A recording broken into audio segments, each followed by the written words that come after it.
this way. Jagri Mahaprasad Hall is a part of the preeminent Grand Palace. Commissioned by King Rama V or King Chulalongkorn, the foundation of this hall was laid in 1876 to celebrate the centennial of the Jagri dynasty and is a showpiece of King Chulalongkorn's modernizing spirit. The hall was built in 1882 and is located near the center of Ratanakos in Ireland, which is one of the oldest parts of Bangkok.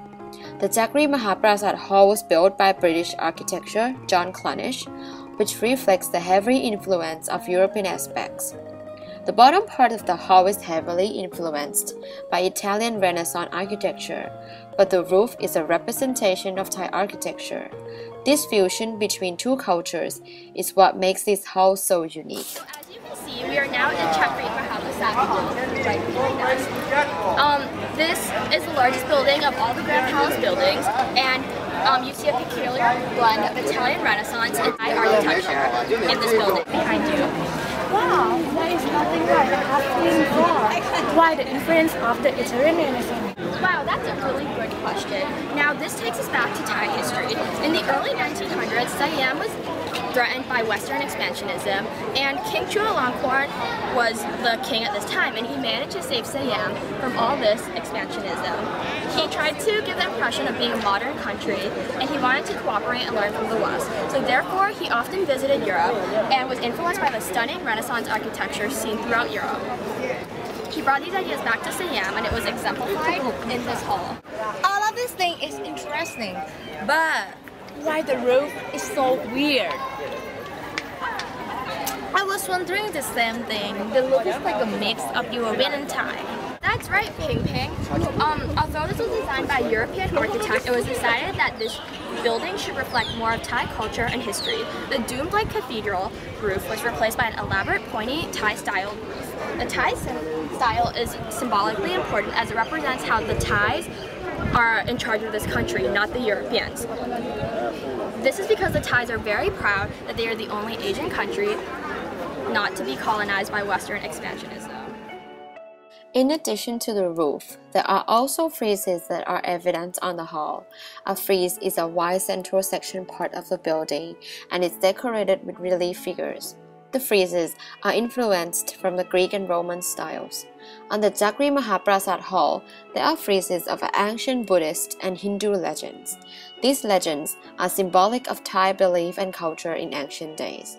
By looking at the frieze, one can tell of the lifestyle and culture of ancient Thais. Now, by looking at the layout of the hall, there is a touch of European-inspired architecture. The building is 3 floors consisting of tall halls and 2 passageways connecting them all.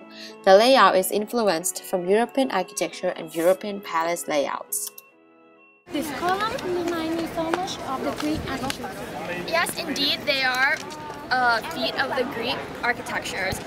This hall has many columns all around it, as you guys can see, and they're influenced by the early Greeks and the early Romans. The 3 types of columns are Doric, Corinthian, and Ionic. However, in this structure, there's Doric at the bottom, and at the top is Corinthian.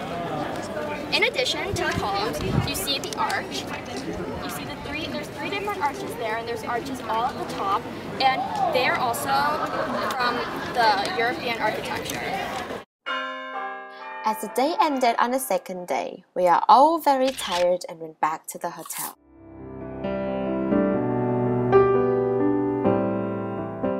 So guys, we're now at the Holy Rosary Church behind you, and since I don't know much about churches or this religion, I will let Buell talk more about it, and he'll be your new tour guide for this section.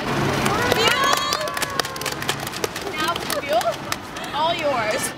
Welcome to the Holy Rosary Church. Since I am Catholic and I go to this church regularly, I'll be the one to talk about this church. Yeah! Okay. The Holy Rosary Church was built in 1786. The land was granted by King Rama I 4 years after the establishment of Bangkok. Holy Rosary Church was built after Santa Cruz Church in the need of French clergy. Before we take a closer look inside the church, take a walk around and take the picture. By the the way, what does what Kalawa mean? Good question! In Thai, what means temple and Kalawar is transliteration of Calvary, the mount on which Jesus Christ was crucified. This illustrates the European aspect of the church. The present church you are looking at right now is the result from the third rebuilding from 1891 to 1898. The previous constructions were damaged by fire. The church is built with the Roman cross construction plan laying from west to east, facing out to Chao Phraya River. What type of architecture influenced you? Well, the church exemplifies the Neo-Gothic style. The Neo-Gothic style was influenced by Gothic revival, which began in the 1740s in England. This architectural movement grew rapidly, and its influence spread around the world. For example, take a look at the roof. It looks like a European cathedral roof. This shows that the Neo-Gothic style was used when building it. If you look right in front of you, the entrance is framed with high arched doorways. The arch was first used by the Romans, and the Gothic arch here was influenced by the Neo-Gothic style. Now, let's head inside.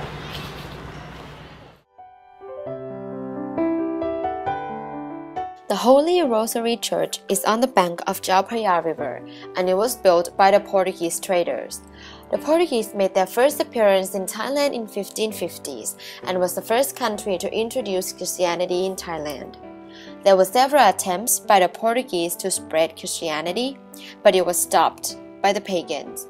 In the 17th century, Pope Alexander VII established Thailand as Vicariate Apostolic.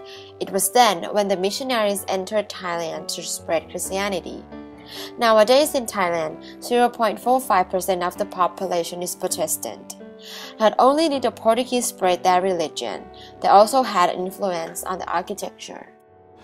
The inside is so beautiful, but especially with the stained glass window. Can you tell us about that? Of course, as you notice around you, there are various Romanesque stained glass windows. The windows tell us the story about the New and Old Testament. With the technique of bearing wall, it's possible to have many stained glasses as the poles on the outside, reducing the weight from the roof. If you carefully look at each window, you will see the stories behind it. Windows are very interesting. Wow, but look at the ceiling. Yes! The high gilded ceilings are another aspect of European influence. The glided stucco ceilings were used by the Romans and appear in many of their famous churches and cathedrals. In the Holy Rosary Church, we also see the use of high gilded ceilings.